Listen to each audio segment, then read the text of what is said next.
Please subscribe and don't forget to press the bell icon to get notified whenever we upload a new video. Averages to specifics. Correct. So, before I get into specifics into individual sectors as well as what you are going to present at the conference as well. But first, one word on while we spoke about earnings picking up and he's expecting a 20-25% earnings growth. Uday Kotak very nicely put out this year that this is a year when the micros are good, but the macros are going to be challenging. You have crude at 75, rupee at 70, trade war risk. How are you looking at the risk, factors from the market point of view? I mean, there are clearly these risks manifesting in substantial slowdown in FII flows in the last fiscal year. In fact, in the first 4 months of this year, FII flows have been negative. However, if you look at the DII flows, in the first 4 months of this year, it has already been $6 billion, which is a run rate of $18 billion, which is similar to the flows that we saw last year, which was also $18 billion. Absolutely. So what I'm trying to say is that there are foreigners who are withdrawing from Indian debt, there are foreigners who are withdrawing from Indian equities, because to them, Indian macro is concerning compared to macros elsewhere. However, as far as the domestic saver is concerned, he does not have the same flexibility to move between India and the other emerging markets or between emerging markets and developed markets. And I think as far as the micro is concerned, as Mr. Kotak rightly articulated, that's the one which is looking interesting.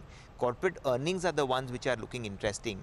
And that's the reason why we see flows continuing in equities, and hence, markets unlikely to see any major correction due to the point on macros that you articulated. Okay. I take your point. For the foreign investor, there are other options. For the Indian investor, probably between asset classes, equity is still a superb option, considering where real estate and gold are. But now, I really want to get to the specifics, especially because it's a favorite sector. ICICI Bank is your preferred pick while playing recovery. But why only ICICI? Okay, you also have BOB.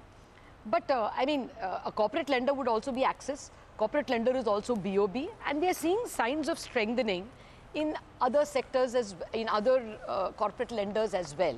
So would you increase your basket as you see these banks perform, or are you sticking to these two? So 2 points you missed. If you see my model portfolio, there is SBI also and there is S-Bank also. So there is SBI, ICICI, S-Bank, which are part of my model portfolio. What you are looking at is perhaps the quarterly top idea share. Yes. So, as you rightly mentioned, we are seeing a big turn, at least as far as commentary is concerned, on the corporate lenders. I think give a quarter or two here or there, you are seeing a upturn in the corporate asset quality. Obviously, as you've seen the commentaries of most of the banks and numbers, slippages, all of those things put together, if you see the key operational indicators, it seems that worst is behind as far as that part of the bucket is concerned.